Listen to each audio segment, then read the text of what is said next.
Actually, for all of us, for the investments and the developments that took place in TDIL, I think we must thank Professor Raj, because he convinced three ministers. I was with him, one after the other: Pramod Mahajan, Arun Shauri, and our Maran. Actually, at that time, Maran said, okay, we'll form a committee. I was chairing it, and Rajiv Sangal was also there. And then we drew a roadmap for that, because he was the one who convinced us to put collateral investments. And of course, Bave was there to give us the money. So I think we thank you, sir, from the bottom of the heart. Today, our achievements in the TDIL, as we call it, has been stupendous, and Shukla, Triple IT Hyderabad, all of them benefited by that. And now the last speaker for this session is me. And I will go ahead and try to share my screen, but I'm going to be repeating some of what has happened, but it is far more maybe an authentic information, because I was part and parcel of the whole journey. I will share the screen, and this is the Digital Library of India, the journey that we went through. And it started with my visit to the USA as a part of the science delegation that accompanied our Prime Minister, Honorable Atal Behari Vajpayee, who was one of the great scholars that we had in September 2000. After meeting in Washington, I visited CMU to meet with the visionary Professor Raj Reddy. He unfolded his grandiose vision, starting a project on digitizing all of human race's knowledge and making it available free for everyone. It is not just the million books. That one of the sub goals was the million books. He sought the participation of India and China. He showed me a back of the envelope calculation that indicated that storage is not an issue, but logistics were.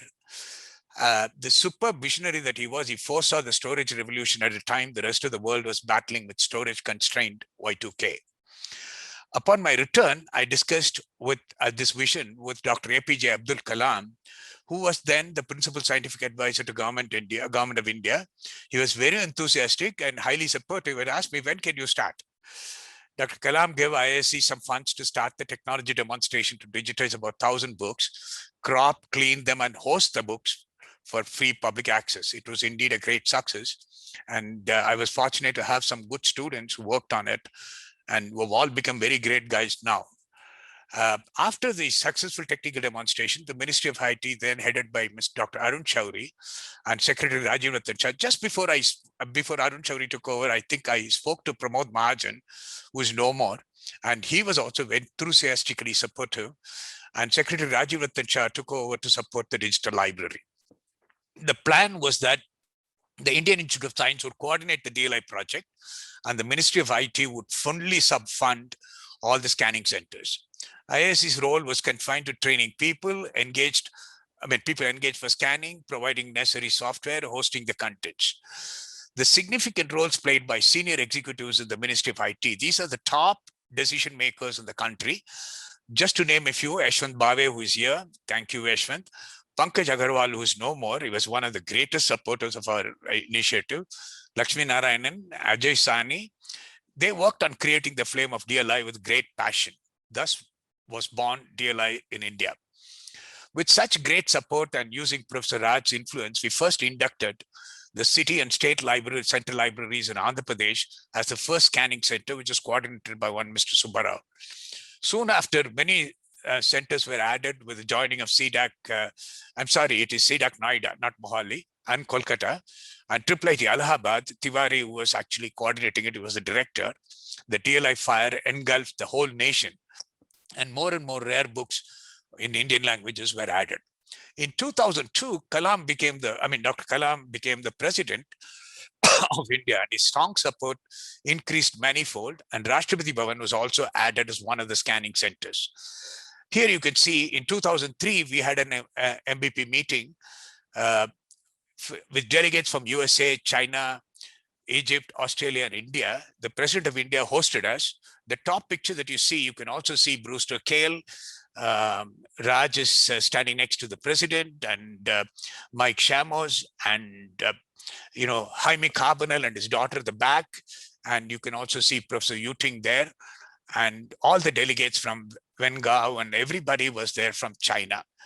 The picture below is the delegation meeting the president in his chambers, and he gave us a wonderful, snacks treat there, and then it was very good. And what you can see, the importance of importance that Dr. Kalam attached to this is the fact to his right, he had Professor Raj Reddy seated. And Yashwant Bhave is also there in this whole thing. And Jaime Carbonell is there, and Mike Shamos is there, Brewster Cale is there. Everybody is there who are all the, Gloriana St. Clair is there, and you can see all of them. And it was a beginning of the wildfire of the DLI movement. And Professor Raj gave us 200 scanners and 2 servers.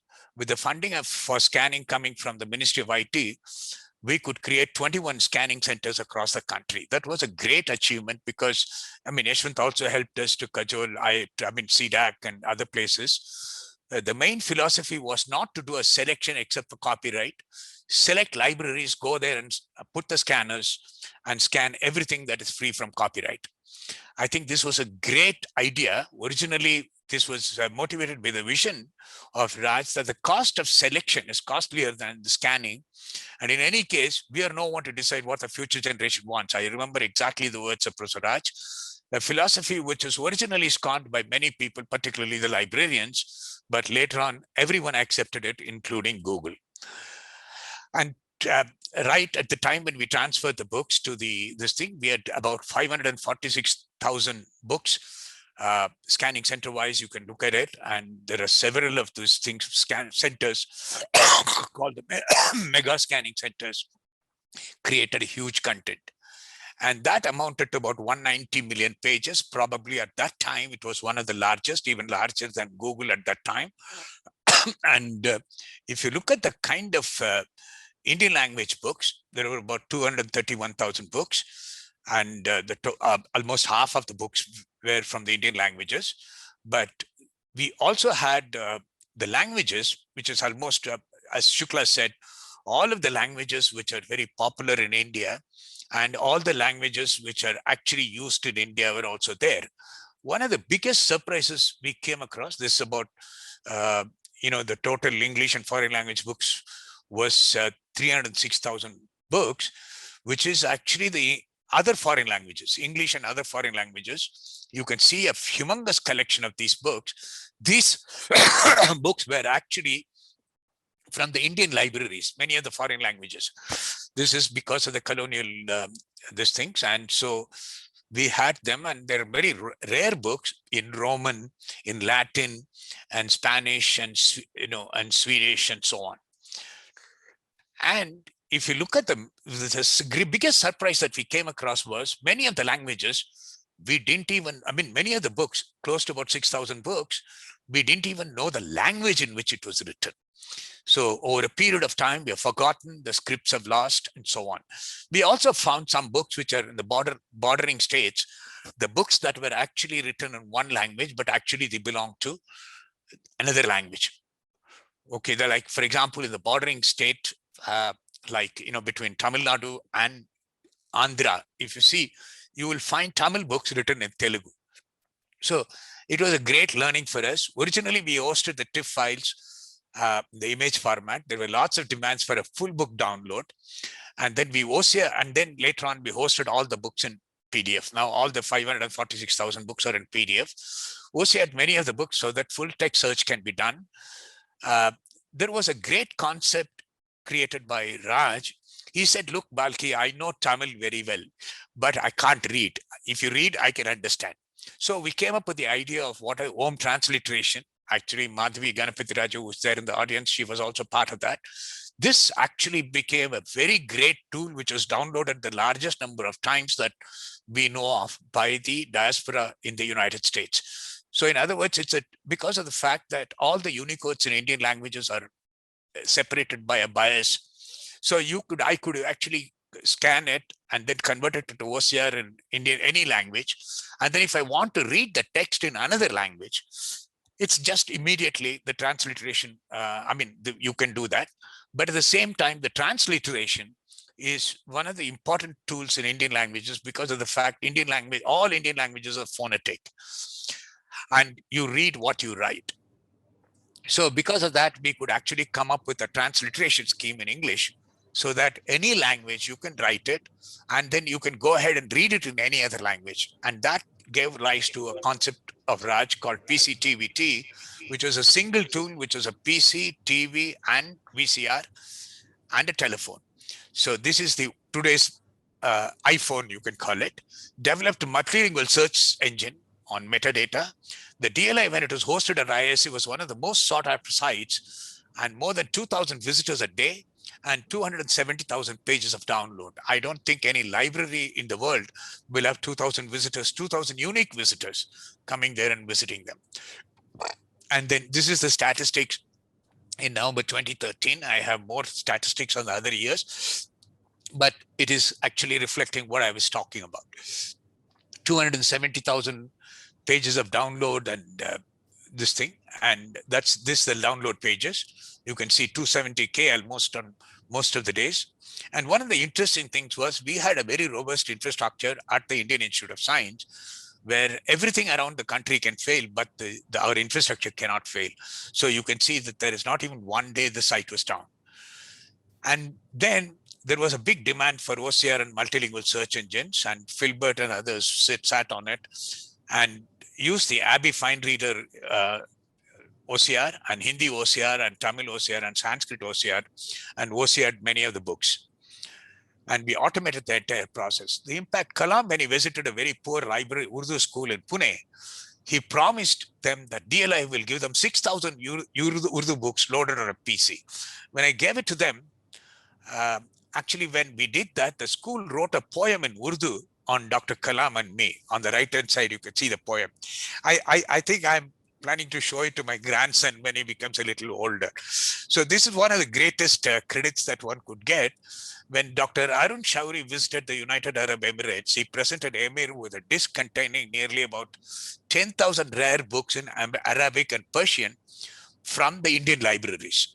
Emir was so impressed, they gave us a few rare books from his personal collection, physical books he gave us. When Tamil Nadu hosted the World Classical Tamil Conference, the Chief Minister of Tamil Nadu called me and said, Balki, I want to give something to the participants.